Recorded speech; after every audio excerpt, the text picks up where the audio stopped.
A friend of mine used to tell me that his best aspiration in life was to leave a beautiful corpse. I guess some folks just really don't seem to have any luck in the world and lose hope pretty quickly, especially as becoming an adult lately has seemed more like being a kid in a grown-up's body. I guess at some point along the way we just lost what it meant to be an adult, and we lost the sense of responsibility and maturity, and society just sort of collapsed under its own weight. We stick to these premises of normality just to dignify the few moments that we have in life, and it's so adorable when we go to these engagements and social gatherings dressed up in big boy clothes. I didn't used to think about all this sort of stuff. It just kind of hit me a few weeks ago in the middle of all things, me performing surgery. I was sitting there in my surgical attire, preparing to go into a room where a man's life hung in the balance, was completely at the mercy of my skilled hands, and I was wondering what exactly brought me to this point in life where I would have the fate to be set at the helm of what would eventually become the last few moments of a man's life. I mean, they told me going in that it was a long shot, that if I failed, at least I had tried, and as long as I did everything by protocol, there'd be nothing more to speak of it. It's very different when you're actually sitting there with the instruments in your hand, gutting a man just like a fish, and wading through his internal organs as if there was some sort of mystical power that only you had. I won't deny the sense of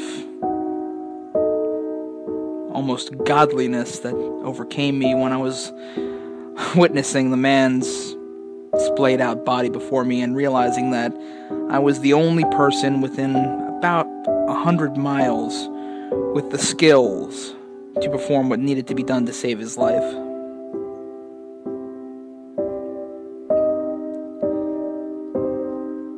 And I did everything by the book.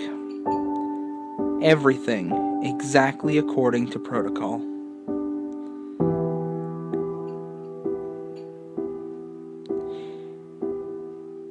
And I let this man die.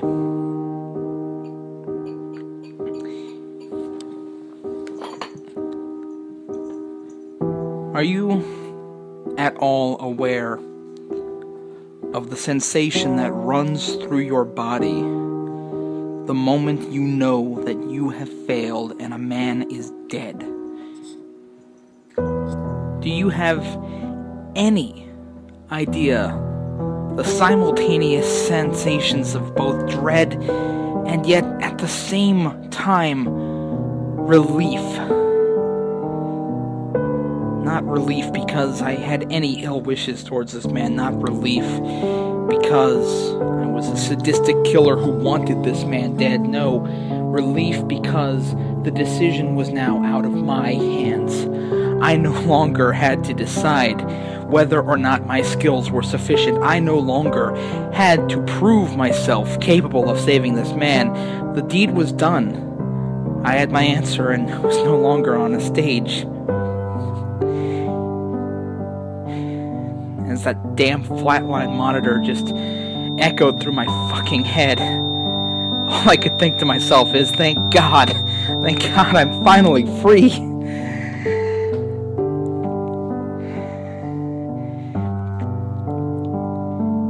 When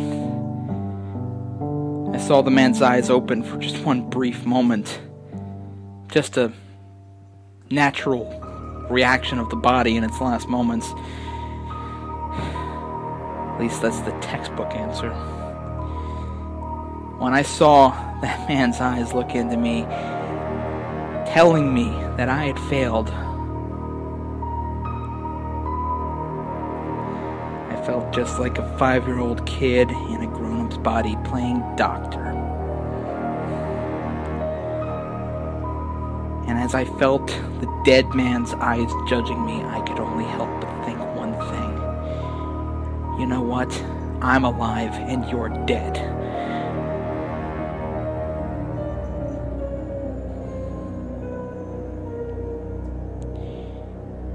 And I laughed, and laughed, and laughed, and laughed. I laughed at this man that I had killed.